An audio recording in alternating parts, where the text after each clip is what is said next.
छाया प्रमोद की सहपाठिनी थी। प्रमोद नगर के एक प्रतिष्ठित और कुलीन ब्राह्मण परिवार का लड़का था और छाया छाया थी नगर की एक प्रसिद्ध नर्तकी की इकलौती कन्या। नगर में एक बहुत बड़ा राधा कृष्ण का मंदिर था, जहाँ न जाने कितना सदाव्रत रोज बढ़ जाता था। सैकड़ों साधु संत मंदिर में पड़े पड़े भगवत भजन करते, मनमाना भोजन करते और करते मनमाना अनाचार। छाया की माँ इसी मंदिर की प्रधान नर्तकी थी। मंदिर को छोड़कर दूसरी जगह वह गाने बजाने कभी न जाती। मंदिर के प्रधान पुजारी की उस पर विशेष कृपा थी, इसलिए उसे किसी बात की कमी न थी।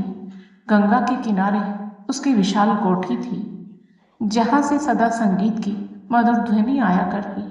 नगर के संगीत प्रेमी जब स्वयं ही उसके यहाँ पहुँच जाते तो राजरानी उन्हें निराश न करती, किंतु वह किसी के यहाँ बुलाने पर गाने के लिए नहीं जाती थी। छाया इसी राजरानी की इकलौती कन्या थी। राजरानी की सारी आशाएं इसी कन्या के ऊपर अवलंबित थी। विद्याध्ययन की और छाया की अधिक रुचि देखकर राजरानी ने उसे स्कूल में भर्ती करवा दिया। छाया नगर की कुछ पुरानी प्रथा के अनुयायियों के विरोध करने पर भी कुलीन घर की लड़कियों के साथ पढ़ते पढ़ते कॉलेज तक पहुंच गई। और जिस दिन पहले पहल वह कॉलेज पहुंची, प्रमोद से उसकी पहचान हो गई। यह पहचान ही बनकर न रही। धीरे धीरे वह मित्रता में परिवर्तित हुई और अंत में उसने प्रणन का रूप धारण कर लिया, जिसका परिणाम यह हुआ कि परिवार वालों का विरोध, तिरस्कार और प्रताड़ना न तो प्रमोद को ही उसके पास से विचलित कर सका, न छाया को। विवाह के लिए उन्हें कोर्ट का सहारा लेना पड़ा। कोर्ट में रजिस्ट्री होने के बाद आर्य समाज मंदिर में उनका विवाह वैदिक रीति से संपन्न हुआ।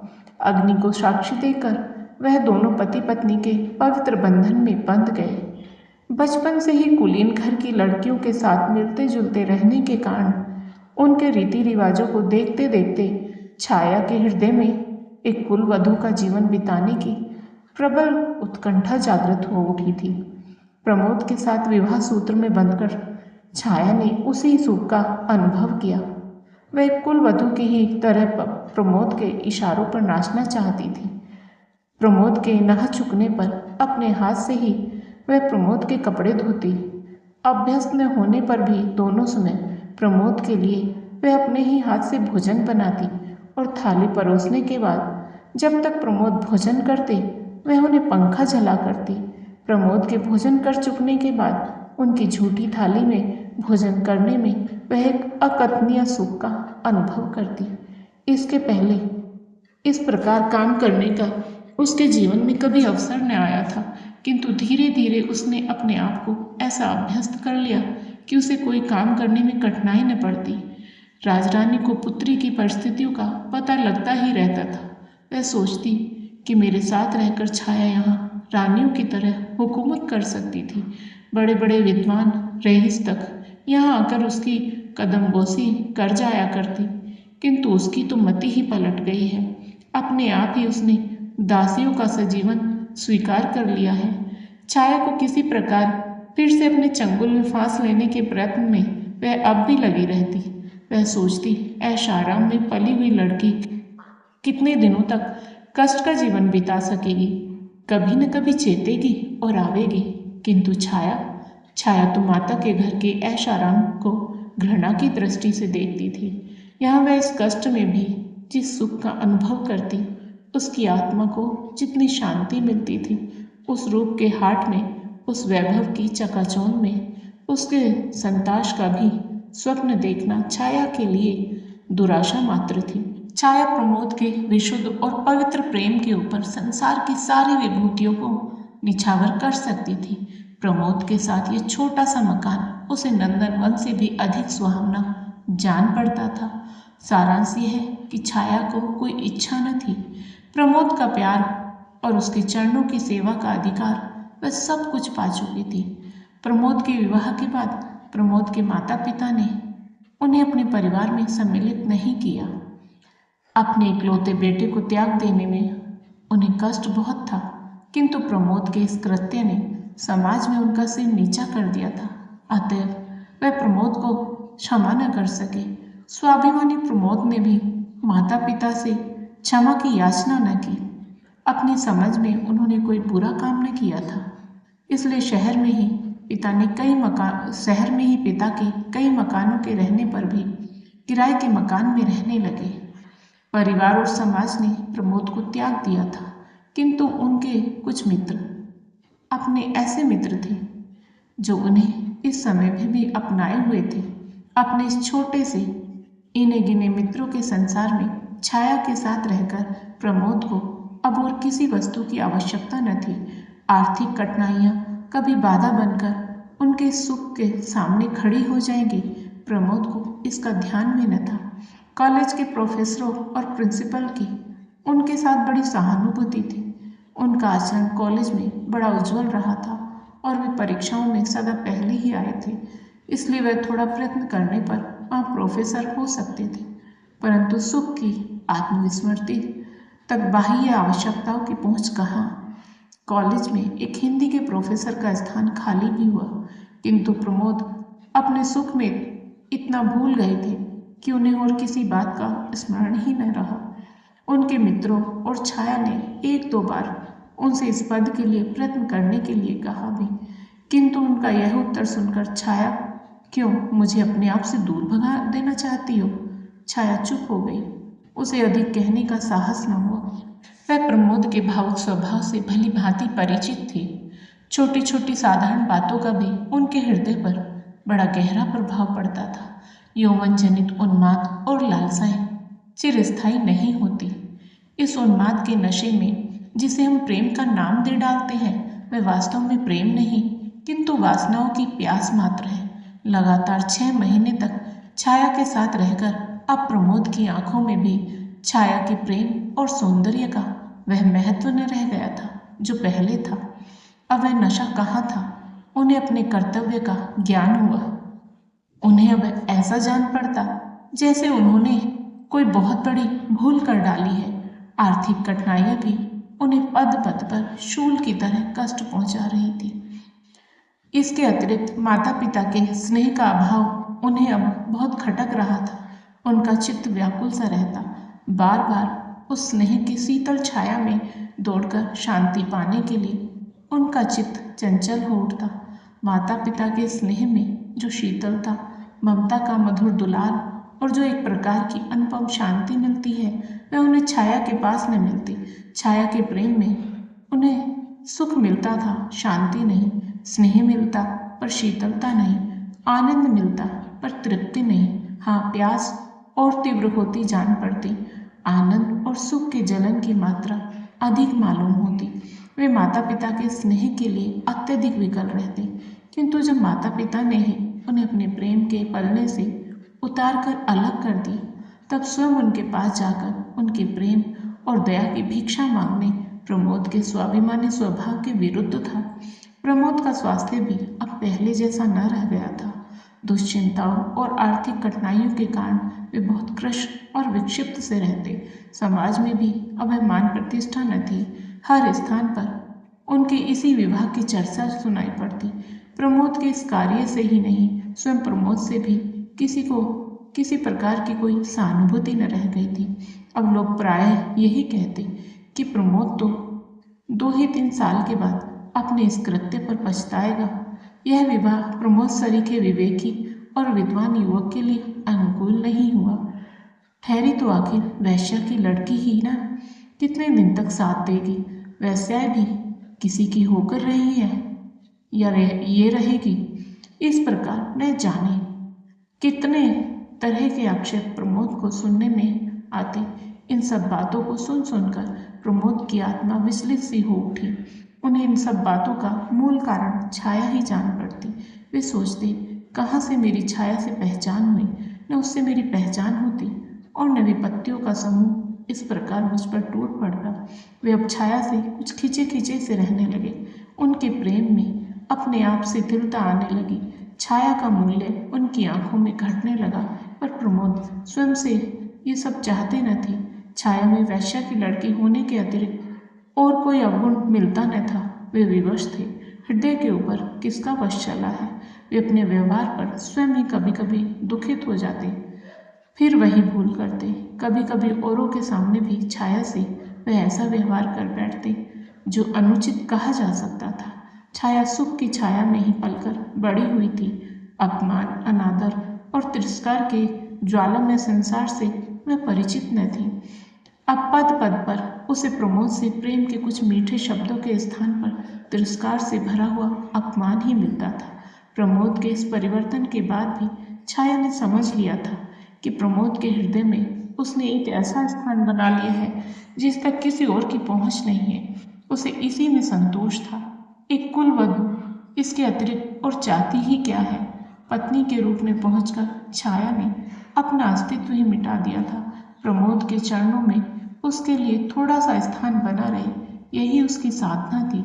और इस साधना के बल पर ही वह प्रमोद का किया हुआ अपमान और तिरस्कार हंसकर सह सकती थी। उसके ऊपर इस अपमान और तिरस्कार का अधिक प्रभाव न पड़ता। प्रमोद के जरा हंसकर बोलने पर वह सब कुछ भूल जाती थी।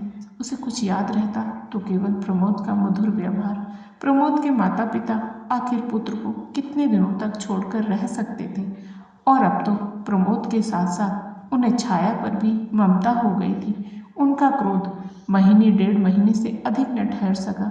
वह समाज के पीछे अपने प्यारे पुत्र को नहीं छोड़ सकते थे। हृदय कहता था, चलो मना लाओ, बेटा आत्माभिमानी है तो पिता को नम्र होना चाहिए, किंतु आत्म अभिमान आकर उसी समय गला पकड़ लेता। पुत्र के दरवाजे स्वयं उसे मनाने के लिए जाना उन्हें अपनी प्रतिष्ठा के अनुकूल न जान पड़ता। फिर पुत्र ही तो है, यदि वह पिता के पास तक आ जाए तो क्या उसके सामने फर्क आ जाएगा। सारांश यह है कि चंद्रभूषण और सुमित्रा अब बहू बेटे के लिए व्याकुल होते हुए भी उन्हें बुला न सके। एक दिन एक व्यक्ति ने आकर कहा कि प्रमोद बहुत दुबला हो गया है और कुछ बीमार सा है। माता का हृदय पानी पानी हो गया। उसने उसी समय एक नौकर के हाथ कुछ रुपए भेजकर कहला भेजा कि प्रमोद आकर उनसे मिल जाए। रुपए तो प्रमोद ने ले लिए क्योंकि उन्हें आवश्यकता थी, परंतु वे घर न जा सके। उन्होंने समझा माँ ने पिता की चोरी से घर में बुलवाया है, इसलिए जिस घर में वे पैदा हुए, जहाँ के जलवायु में पलकर इतने बड़े हुए, उसी घर में चोर की तरह जाना उन्हें भाया नहीं। वे नहीं गए, जाना अस्वीकार कर दिया। इससे सुमित्रा को बड़ा दुख हुआ। वे उठते बैठते चंद्रभूषण से इस बात का आग्रह करने लगी कि वे प्रमोद को स्वयं लेना जाए। उसे मनाने में उनकी प्रतिष्ठा न कम पड़ेगी। दशरथ ने बेटे के लिए प्राण दे दिए थे, यहाँ तो जरा से सम्मान की ही बात है। पिता का हृदय तो स्वयं ही पुत्र के लिए विकल हो रहा था। वे तो स्वयं चाहते थे अब सारी जिम्मेदारी सुमित्रा के सर पर छोड़कर वे पुत्र को मनाने चले। कहीं छाया पैर छूने आई तो लाख वैश्या की लड़की है, पर अब तो मेरी पुत्र वधू है, क्या मैं खाली हाथ ही पैर छुआ लूंगा। सराफे की ओर घूम गए, वहाँ एक जोड़ी जड़ाऊ कंगन खरीदे और जेब में रखकर 10 कदम भी न चल पाए थे कि सामने से प्रमोद आते हुए दिखे। चंद्रभूषण के पैर रुक गए। प्रमोद भी ठिठके। झुककर उन्होंने पिता के पैर छू लिए। चंद्रभूषण की आंखों से गंगा जमुना बह निकली। प्रमोद के भी आंसू न रुक सके। दोनों कुछ देर तक इसी प्रकार आंसू बहाते रहे।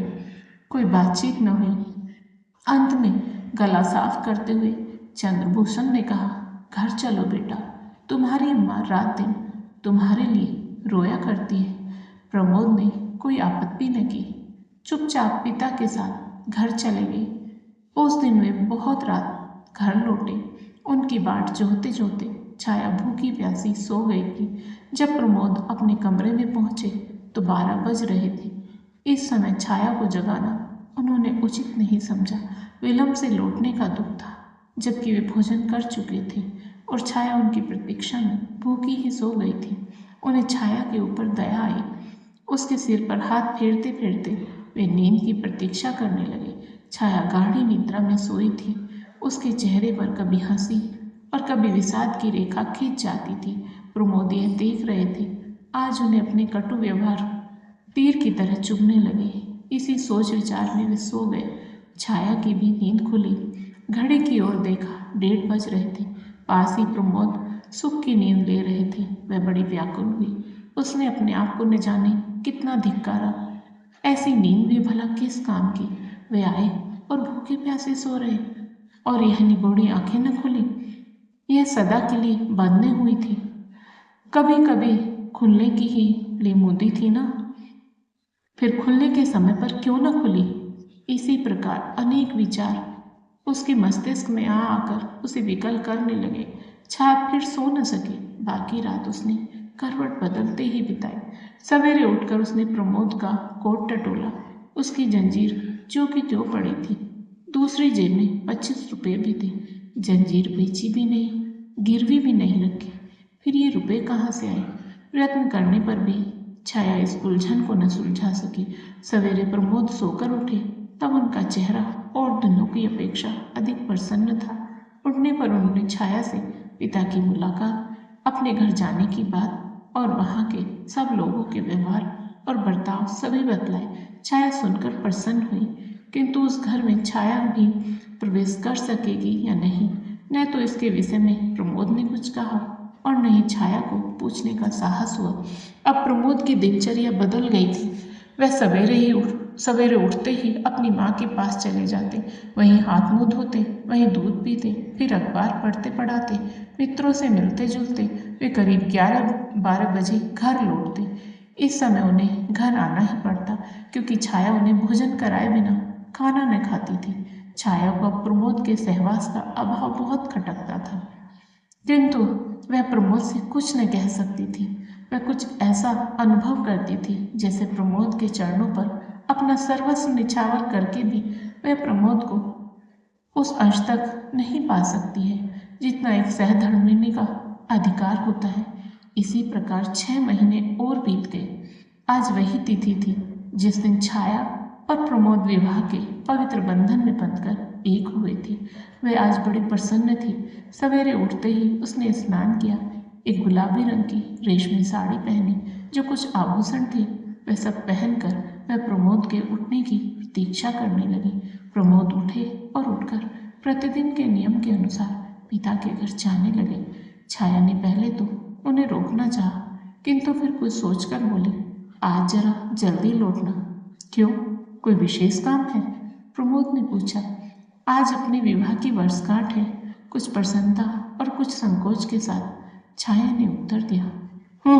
होगी, उपेक्षा से कहते हुए प्रमोद ने साइकिल उठाई और वे चल दिए। छाया की आंखें डबडबा आई। वह कातर दृष्टि से प्रमोद की ओर तब तक देखती रही जब तक वे आंखों से ओझल न हो गए।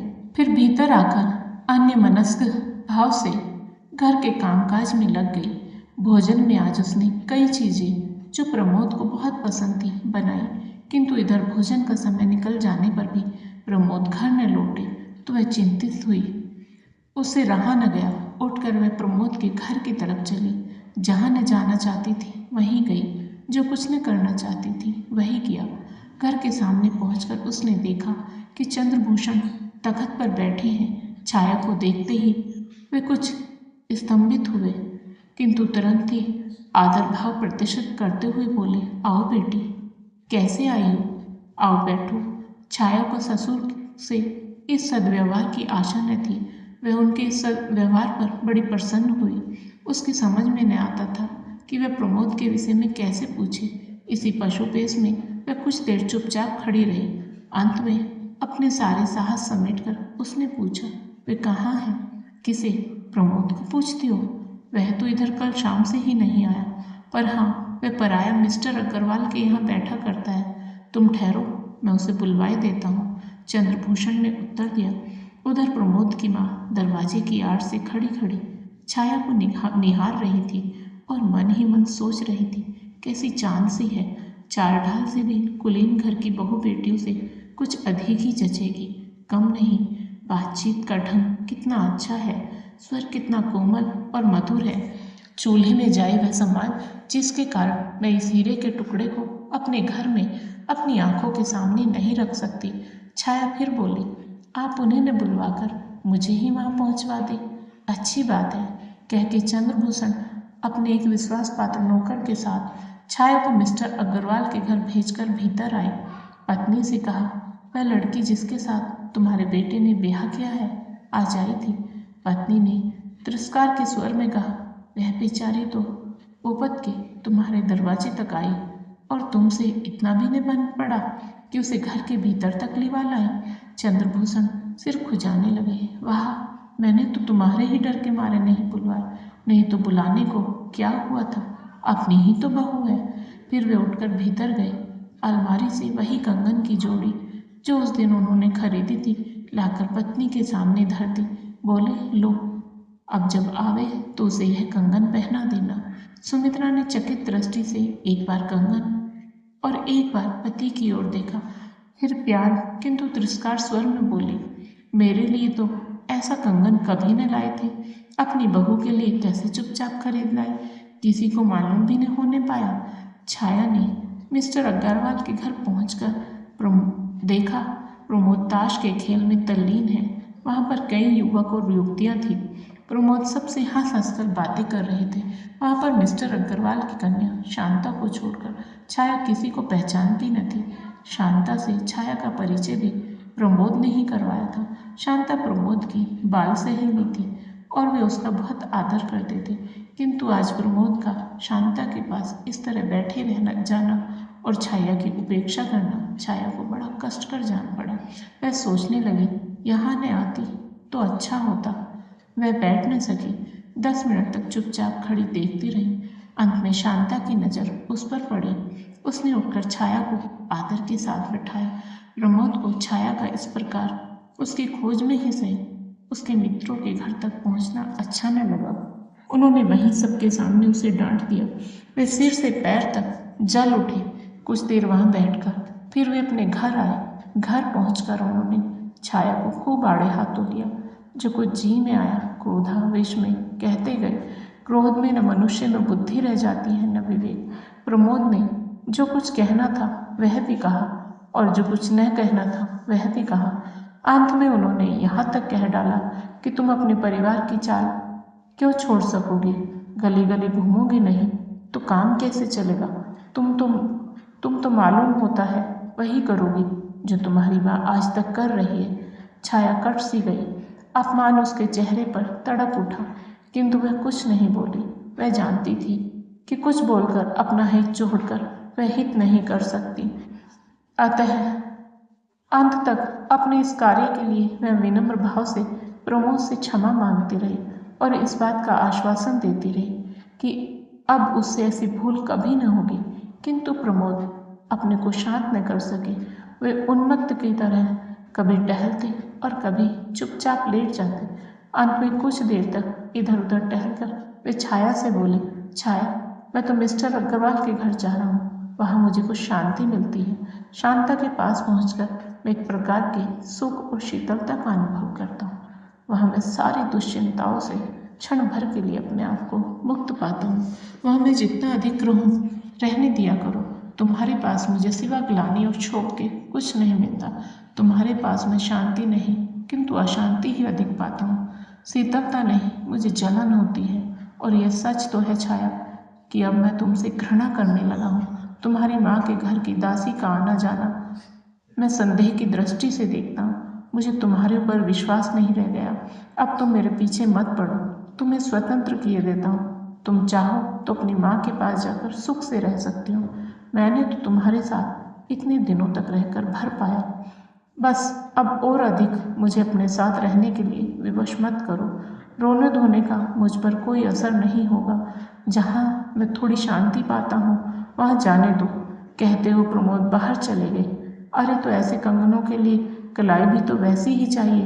कहते कहते चंद्रभूषण बाहर चले गए। छाया वहीं धरती पर लौट कर फूट फूट कर रोने लगी। आज उसे मालूम हुआ कि वह कितनी असहाय, कितनी विवश और कितनी दुर्बल है। संसार उसे शून्य सा होता हुआ जान पड़ा। उसे ऐसा लगता था जैसे उसका सर्वस्व कोई बरबस उससे छीन लिए जाता है। वह चीख पड़ी और रोते रोते बेहोश हो गई। पड़ोस की कुछ स्त्रियों ने आकर उसके मुंह पर पानी के छींटे दिए। छाया उठ बैठी। उस दिन वह भोजन न कर सकी। इस प्रकार विवाह की पहली वर्षगांठ संपन्न हुई। प्रमोद बहुत रात गए घर लौटे। छाया तब तक सोई न थी। वह अब भी रो रहे थे। छाया की अवस्था पर प्रमोद को दया आ गई। उन्हीं की ओर से इस संग्राम की संधि का प्रस्ताव पेश हुआ। सुलह हुई और दोनों ने साथ भोजन किया। रात अच्छी कटी, किंतु सवेरे से फिर वही रफ्तार बेढंगी जो पहले थी सो अब भी है आरंभ हो गई। प्रमोद फिर कुछ तेज बातें कह के चल पड़े और छाया रोती रह गई। राजरानी अपनी पुत्री की दुर्वस्था के विषय में प्रतिदिन सुना करती थी। उसने फिर अंतिम शस्त्र फेंका, दासी से कहला भेजा, अभी भी कुछ बिगड़ा नहीं है। छाया चाहे तो आकर मेरे साथ सुख से रह सकती है। यह इतनी बड़ी कोठी और लाखों की संपत्ति उसी की है। वह इतना कष्ट क्यों झेल रही है? अभी उसकी माँ तो जीवित है, इतना तो सोचे। छाया ने उसके उत्तर में माँ को कहला भेजा, मेरी नसों में सीता और सावित्री का खून दौड़ रहा है। मैं आर्य महिला हूँ, मैं अपने पति के चरणों को छोड़कर नहीं जा सकती। सीता और सावित्री का महान आदर्श उससे कहता है कि पति ही मेरा परमेश्वर है। पति को छोड़कर स्त्री की कहीं दूसरी जगह गति नहीं हो सकती। उनसे कहना कि मेरी माँ तो मर चुकी है, मैं उन्हें अपनी माँ नहीं समझती। मेरी माँ होती तो मेरी ही तरह पवित्र जीवन बिताती। इस उत्तर से राजरानी के स्वाभिमान को धक्का सा लगा। उसने सोचा अभी और ठोकरें खाने के बाद उसकी अकल ठिकाने आवेगी, तब अपने आप चली आवेगी। जैसे ही दासी घर से बाहर निकली, प्रमोद ने घर में प्रवेश किया। वह सिर से पैर तक जल उठी। घर के अंदर जाते ही उन्होंने बेकसूर ही सारा क्रोध छाया पर उतार दिया। छाया के हर छोटे छोटे कार्य को अब वे संदेह की दृष्टि से देखते थे। उन्हें उसके ऊपर विश्वास न रह गया था। उसकी हर एक भाव भंगिमा में उन्हें कुछ छल, कुछ धोखा दृष्टिगोचर होता था। उन्होंने दासी के आने का कारण पूछा और छाया के सच सच कह देने पर भी वे विश्वास न कर सके। क्रोध में उन्मुक्त से हो रहे थे। क्रोध के साथ बोले, छाया तुम जाओ, जाओ अपनी माँ के साथ रहो, मेरा पिंड छोड़ दो। तुम्हारे साथ रहने से मुझे कष्ट भर होता है और कुछ नहीं। मैं अपने आप तो तुम्हें छोड़ नहीं सकता। तुम अपने आप ही अपनी माँ के पास चली जाओ, तो मेरे ऊपर किसी प्रकार की जिम्मेदारी न रह जाएगी। मेरा कहना मानो, मुझे इस बंधन से मुक्त कर दो छाया। तुम भी सुख से रह सकोगी, मैं भी सुख से रहूँगा। छाया ये बातें चुपचाप सुन रही थी। उसकी आंखों से आंसू बहते जाते थे। उसने हिचकियों के साथ कहा, प्रमोद तुम बंधन से मुक्त होना चाहते हो तो मैं कर दूंगी। व्यंग्य और उपेक्षा की हंसी के साथ प्रमोद ने कहा, हाँ यही चाहता हूँ छाया, मुझे बंधन से मुक्त कर दो। जिस दिन तुम मेरी इतनी बात मान लोगी, मुझे बड़ी शांति मिलेगी। शाम को घर लौटकर प्रमोद ने देखा छाया अपने जीवन की अंतिम सांसें ले रही थी। उसकी आंखें कदाचित एक बार प्रमोद को देख लेने की प्रतीक्षा में खुली थी। प्रमोद के आते ही एक हिचकी के साथ उसकी आंखें सदा के लिए बंद हो गई। प्रमोद पागलों की तरह छाया की लाश पर गिर पड़े। आज भी प्रमोद नन्ही सी पोटली जिसमें छाया का चित्र और उसका अंतिम पत्र है, बड़ी सावधानी से हृदय से लगाए हुए नगर के सुनसान स्थानों में यहाँ वहाँ खंडरों में देखे जाते हैं। वे न कभी किसी से बोलते हैं और न किसी की बात का उत्तर देते हैं। हाँ, अपने आप ही वे कभी कभी एक विचित्र प्रकार की आवाज़ से कुछ कहते हैं जिसको बस वे ही समझते हैं, कोई और नहीं। दोस्तों, आपको आज की कहानी पसंद आई हो तो कहानी को लाइक करें, शेयर करें और साथ ही हमारे चैनल को सब्सक्राइब करें। बेल आइकन को प्रेस करके ऑल बटन पर क्लिक करें। राधे राधे प्यारे दोस्तों।